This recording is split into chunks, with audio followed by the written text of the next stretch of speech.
मी ज्ञानदेव रामचंद्र दानवले. मी कोपरखैरणे येथे राहतो आणि मी 3 महिन्यापासून डायबिटीजग्रस्त होतो.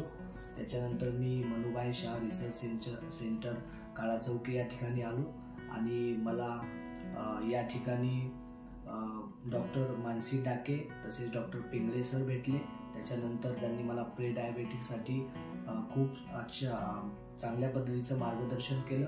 मानसी मॅडम यांनी 3 महिन्यामध्ये मला प्री डायबेटिक होण्यासाठी खूप प्रयत्न केले आणि मी अत्यंत चांगल्या पद्धतीनं मी डायबेटिक झालो. म्हणजे आता मी सध्या तरी डायबेटिक्स मुक्त झालेलो आहे आणि खूप सारे प्रयत्न मानसी मॅडम आणि पिंगळे सरांनी केले. त्याबद्दल मी स्वतः त्यांचे आभार व्यक्त करतो आणि मला त्यांनी अतिशय चांगल्या पद्धतीनं मार्गदर्शन केलं. माझी एनर्जी लेवल खूप कमी होती, मला अतिशय मानसिकरित्या त्रास व्हायचा आणि तो अतिशय म्हणजे आता खूप चांगली लेवल आलेली आहे आणि मी डायबिटीज मुक्त झालेलो आहे.